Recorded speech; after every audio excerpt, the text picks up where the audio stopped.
We've talked about this equipment, which are sort of monuments on the sea. The size of each unit is comparable to the Eiffel Tower. Floaters are as big as 2 football pitches. To build these sea giants and assemble them, you need space, and to transport them as well, that entails a lot of logistics. So let's turn to the ports who can render such services. The next round table will talk about this. The title is Ports Anchors for the Development of Floating Wind Turbines. We have a number of speakers. We'll talk with them about the strategic role of ports in the development of floating wind turbines.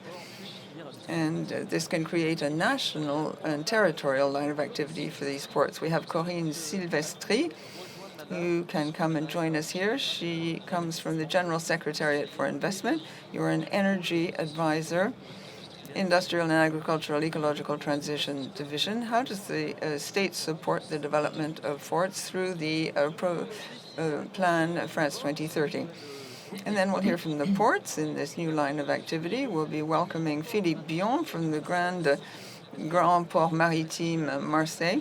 He is the Director of Engineering and Infrastructure. We'll talk about challenges when it comes to adapting the port to take into account this new line of activity. We'll talk about investment to build and maintain wind farms. And we'll talk about complementarity together with the Port La Nouvelle. We'll have the General Manager of CEMOP, Hans Kerstens. These 2 big ports in the south of France will be building 200 wind turbines in the near future. They'll be working closely together. You're going to talk about the progress made at Port La Nouvelle, what infrastructure is already ready for these floating wind farms, and we'll talk about opportunities and the numerous challenges, technical, financial, environmental, human, of course. We'll talk about all this together. We'll talk about, first of all, the strategic role of ports in the development of floating wind turbines, and we'll talk about the development of a national line of activity and the challenges that need to be taken up. So we'll start perhaps with Corinne Silvestri. Over to you. Hello. Yes, everything's working. Great. So you're an advisor, energy advisor for investment. So an easy question here, which will help us to set the scene. What is the situation for the challenge for French ports? Thank you very much, first of all, for inviting me. I'm delighted to be with you. And we don't produce floating wind turbines without ports. And the port is an absolutely essential link in the process.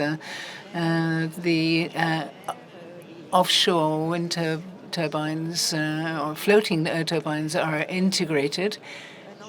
There's also an issue related to transformation at various levels, decarbonization, for example, and also to be able to host this activity, we have to be able to adapt the infrastructures. You were talking about the scale, for example, compared to a football field or the Eiffel Tower. So it's important to look at the length of the quays, for example, and take this into consideration. But I think the third point is the economic. The previous round table talked at length about this. Ports are the first link, really, in a value chain, which is to be built and assembled with an ecosystem which is needs to be structured, and impetus has to be given to it. And we are very much confronted with this as on the side of the developers. The developers have to be able to we have to listen to what they have to say so that they can give us the dimensions of their projects and not oversize them. We also have to make sure that they're ready in terms of time. We've referred several times to the presence of pilot farms, wind farms as well. The LGP supports the development of these 3 pilot farms in the Mediterranean, and the feedback is interesting to take. take to really give us an extra time in France. And I think the will in France to commit to France as the leader in this domain is an interesting one. The final point really is that this activity is economic in terms of the development of renewable energy. And this economic activity in the territory is also a way of contributing to the social acceptance of these new systems, which are somewhat imposing and that we'll be developing. Thank you very much for setting this scene. So we're now going to be talking with Philippe Bion, your Director of the Maritime and Infrastructures and Engineering for the Port of Marseille. So what are we seeing in terms of the emerging of the industrial side, particularly in the Mediterranean? Thank you very much for this invitation. I think for the floating wind turbine chain, we are one of the links, and it's a link which makes it possible to link the French and European market with the development of the market in France. It's an important link because we're talking about the hugeness of these machines. Floaters the size of football fields, turbines the size of the Eiffel Tower. But we also have to think of it in terms of the industrial production level as well, which will be another challenge to pick up. We're talking about an ambition which is stated by the French state, but also within the Mediterranean area, where we're going to have to step up the power over a period of time. It's also as a hosting structure, a port is important, but also in the service of private companies which set up on the site to assemble the turbines. And so it's a real challenge because it's a way of hosting a new sector, a sector which has its own risks. It's profitable, but it has a risk. There's a lot of added value involved, and I think this is to meet the needs of the state, but also the needs of the territory, because it's talking about jobs and the economy. Thank you very much, Hans Kirsten. You're the General Director of the CIMAP port in Nouvelle. So could you tell us about things from your point of view? Hello, everybody. Yes, Port Nouvelle is a very interesting opportunity. We've worked already on this quite a lot. We began several years ago by preparing the site. So in the beginning, we set up 7 hectares, and this has increased up to 30 hectares this year to host the project. There are 3 floats which are in the process of being built at the moment, which will be introduced in 2025. And this second LBL project as well will be integrated in 2025. So the infrastructures are ready, which is important, and it makes it possible to create jobs, increase knowledge, and to be able upstream in relation to the other European countries, showing that the French ports are ready and France is ready to run these projects. And it's an evolution for the ports themselves, absolutely. And at the moment, everybody's saying, okay, how many tons do you produce at Port Nouvelle? We never speak in terms of tonnage. We talk. We don't need to speak in these terms because we're added value to our activities. As has just been said, wind turbines are not large in volume, but they create a lot of added value as well as jobs. Philippe Bion, I was asking how you prepared in Port Nouvelle. What happens in Marseille at the port? The maritime port in Marseille has already started thinking in this area, starting by freezing land, making land available just outside the port. It's a decision which was supported by the financing of the state, which has made it possible to be on time to take the first orders for offshore turbines in the Mediterranean. I think there's a lot of investment that needs to be carried out because over these 80 hectares, this will be involved assembling turbines, producing floats, storage as well, because in the production chain for the logistics purposes, we have to be able to put turbines and floats in buffer zones, and we have to be able to secure the industrial chain. We understand from the logistics point of view for developers who are responding to markets in the set by the state, we have to make sure that they have the capacity. We have to have a level of reliability in terms of buffer zone storage, and also in terms of the existing services that we have the towing and other storage systems, both in Marseille and in Fos at the moment. So this is considerable. You have to also change the quay. You have to develop the quays as well. 830 meters to be added. It's modulable, but we can't obviously carry out everything. Not everything has been done to date. It's important to be able to remain agile and meet the demands of tomorrow. We have a multi-market, and we also realize that we really have to upscale in terms of the speed and the rate of production and change. We have to really change up to a new dimension with prototypes, working with industrialists, and our project has to be able to meet the needs for capacity at every stage. Okay, so we've changed scale. So now we're going to be talking about the industrial challenge here, Corinne. So through these different developments, the idea is to create a new industrial sector, which is territorial and port-based. Yes, the idea is to develop the ports, but it's also about bringing industry to these ports. I also would like to talk about the risk involved, because there's a lot of uncertainty that remains for the developers, the choice of developers, the different types of floats that we use. These are items which need to be taken into account when we work out the size of the project. It's likewise for the ports. It's the same thing as for industrials. They have to take the risks to make sure that they're ready on time for these markets. In terms of the state, beyond what's already been presented in the first round table, in terms of the initiatives of the NDIs, the 3RB, and taking into account of a number of elements in terms of the calls for tender, we wanted the initiatives to be carried out at territorial level to bring the state services in touch, close to local services, and the regions really lead the economic industrial strategy.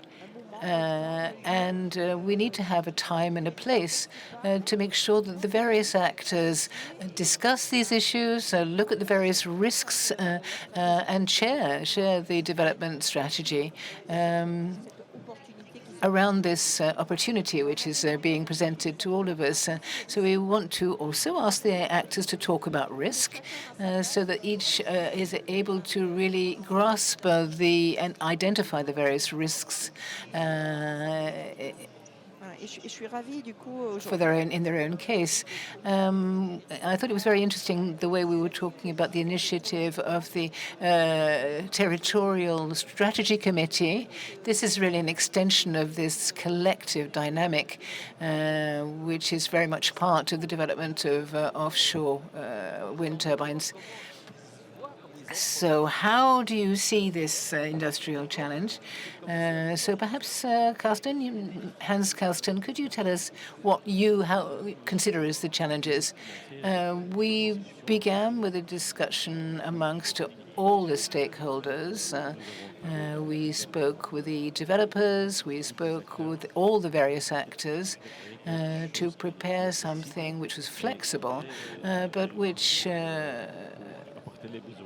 provided the needs in terms of the customers, the future customers. At the same time, we need to be able to work on the ecosystem itself, the surrounding ecosystem. This demands. This is a new these are new industries. We need to train people. We need to work together with the Occitanie region to create this training, and at the same time, we need housing, transport facilities, and these are all we've really thought through in terms of what we need around surrounding this operation. This takes a lot of time, a lot of effort, and we're in the process now of preparing this so that we're able to pick up the upcoming calls for tender with these new industries which were not there previously. Philippe Billon, on your side in Marseille, the port of Marseille, how are you working in developing this industrial sector? Yes, I absolutely agree with what's just been said by my colleague. It's such a sizable project that we have to have a collective approach because we don't have all the necessary skills and competences. We have to have the regions on our side for everything to do with economic development, jobs, and the most global offer possible. In terms of the challenges, there's the technical side. This is very much our DNA, but this involves a lot of investment. And one of the challenges as well is to mobilize the financing. And this is a project we believe in. We're attached to it because of the major added value involved, not only for the ports, but for the global economy. This involves massive investment from the outset, and we need to be able to commit from the beginning. It is a real challenge because the project today is a 600 million investment euros over a 2-year period preceding the industrial side. The other aspect is in terms of our roadmap is export. How do we envisage export? There will be a market in the Mediterranean region. We have a captive market so we have to be able to work out the geometrical and dimensional aspects to transport the systems. The French transport system is able to meet these challenges, so we want to be able to make sure that we're able to draw industry to the French ports. I think if the French up to now, or otherwise, if we don't use French ports, the work would be carried out in foreign ports. And so could you come back also perhaps tell us what you feel the major challenges are? I think the major challenges is a question of being on time to be able to provide a service to the developers and to pick up the first calls for tender. You've got to be there right from the outset. And I think that it's important to provide an offer which is consistent with needs in a business model which is a solid one and needs to be built. It's also the reliability of the service. For a developer, what's going to be important is to be able to carry out their project from A to Z, a complex project because it involves integrating several different parts. So the reliability of the service to ensure that there's no interruption in the work schedule is very important. When you take a turbine out to sea, when you tow it, for example, to the quay, it involves a certain type of logistics, and there must be no problems along the way. From our point of view, and this is something I've heard regularly, is the need for the right kind of complementarity and coordination in terms of offers, what the ports offer. I think it's important to speak in terms of solidarity. This is something that we've heard here, to support the developer's position. Another point that's been raised several times is the skills and competences. France 2030 is calling for interest related to jobs of the future, in which various regions came along to put forward their candidature. This is true for the Mediterranean facade, which got together all the different strengths between Occitanie and the southern region in general. So we talked about the complementary aspect, but I would like you to also talk about the economic model, the business model. We know that Hans, that the issue is one of is from the finance side is an important challenge. Absolutely, the investments are major. We made several investments and we finalized a number of smaller items, but at the same time,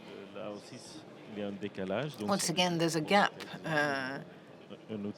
And we have a tool which is financed but not used. And so it's really up to us to think about what we're going to be doing over this period to find something which can substitute for the floaters or the float construction. This is one of the biggest problems at the moment that we have to deal with, saying, okay, we're ready, but there is a gap, a time gap, really, before the next step. Philippe, beyond this schedule related to planning, is a driver or not? Yes, it's absolutely a driver because you have to be there on time and you have to be present right from the start. The very first call for the tender, the very first developer will want to make sure that everything's in place. And it's absolutely up to us to have the right performance level and to remain competitive if we're going to, and to stay in the market. The issue that's different at Port La Nouvelle compared to Port La Nouvelle for us is really to set out the work with the financial resources, which are considerable. In addition to this, we can say, okay, 600 million investment is huge, but what this actually represents in terms of the value change, in terms of building offshore turbines, is very, very relevant. We're discussing with the state and with the regions at the moment as to whether the weight of investment in the ports, how we can make sure that it's absolutely of the right dimension.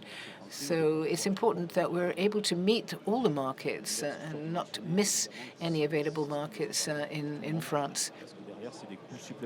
This would involve additional costs, which would have to be borne by all the partners.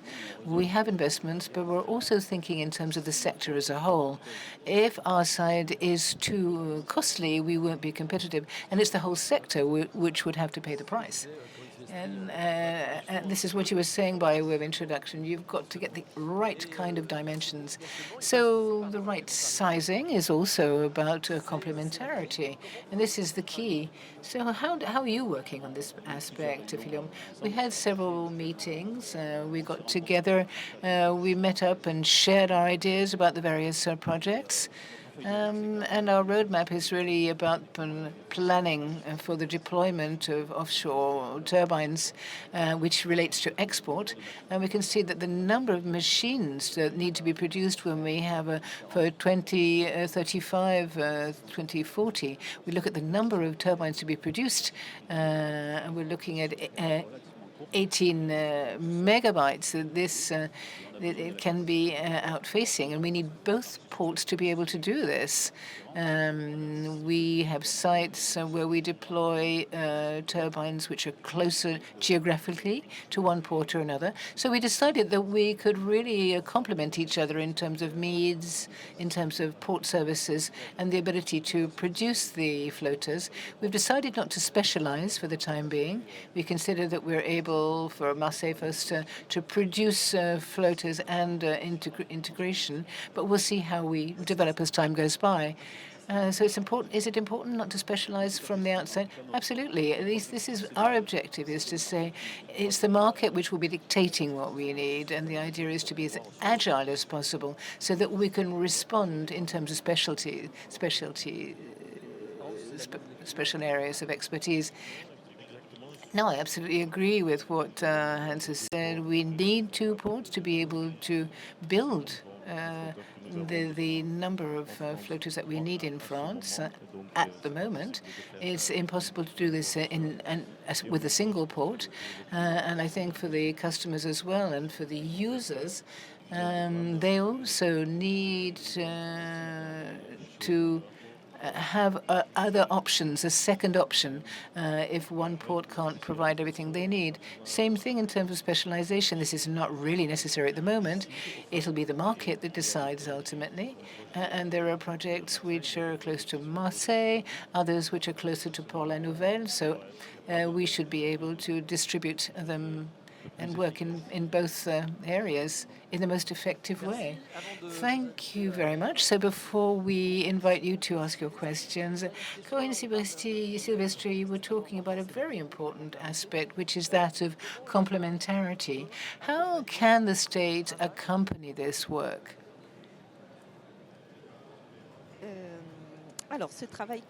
This common work, earlier we were talking about the initiative that was taken in the context of a preparation period in response for a call for projects launched by France 2030 to support port development and to get people around the table to talk together. And I think what's just been said today demonstrates that this grouping together has actually been made concrete. Today, with the 280 million euros, this helps to support the development of ports on the Atlantic and the Mediterranean side. On the 31st of January is the final date for putting the entering the files, the dossiers. So this first initial phase has almost come to an end. And this call for projects is not the only tool which has been set up by the state to support the deployment of this sector. Over the last few years, we've been talking about pilot farms, but in every aspect of research and development, right up to industrialization, there are a number of scientific challenges and technical challenges that have to be picked up in terms of knowledge. And this is the way France 2030 is working with the other organizations, Open Sea, the pilot farms, and others. We also work with developers on certain aspects of the technological chain where we have to reduce risks. And there are some important steps to be taken. If we're thinking about substations, for example, marine substations, this also illustrates the fact that there's a wide range of diversity within this sector, a lot of different trades involved. So there is a very good place here for young people. Which comes back to what we were saying earlier about the needs for jobs in this area.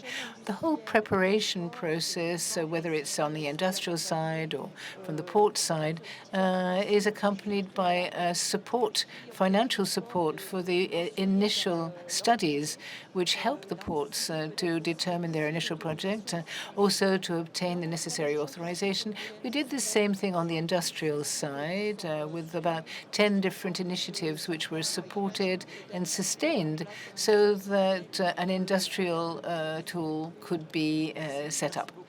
Thank you very much. So we're going to invite you to ask your questions and respond to what's been said. We have a little mic that's available in the room. Do please raise your hand if you'd like to ask a question. There's a gentleman here who would like to say a few words. So do please introduce yourself. First of all, good morning. Yes, can you hear me? Yes, thank you. Good morning, everybody. Pierre Maillot, I am in charge of development for two structures founded by the VTP, our organization in the Aude, in building and public works. So we respond to the criteria of eligibility for retraining and regaining employment. Some of the companies have social obligations that need to be carried out. I wanted to come in terms on the impact in terms of local employment that the port extension and various works are going to have, particularly in Port La Nouvelle, and here we have 100 people who we have been able to make available over the last few years. So this is to give you an idea of what can be produced in the effect in local employment, and the companies which intervene in these activities trust us. They show us their confidence. We've made available the temporary working arrangements as well, and it's positive because we're looking at 90% of people who do find a long-term job after when they leave our structures within the companies concerned. So this shows you that it is working, and then with the AO6, which is arriving, this will further increase our levels of activity and involving more and more people and allowing them to find work in the Aude region. Yes, it is a very important. We hadn't dealt with it previously. We were talking about the social clauses in markets.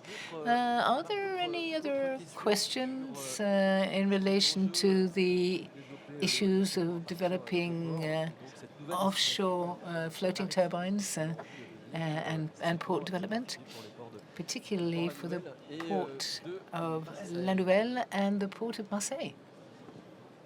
Alors, je me mets comme si j'étais à l'avant du bateau. Okay, I'm going to be acting as if I'm standing at the front of a boat here, scanning the horizon. No, I can't see any raised hands. No? Okay, well, if that's the case, I suggest that you applaud our speakers. Thank you very much for all of you. Corinne Silvestri, Hans Kirsten, and Philippe Bion. And so thank you very much for your presence during this very, very interesting morning dealing with offshore wind turbines and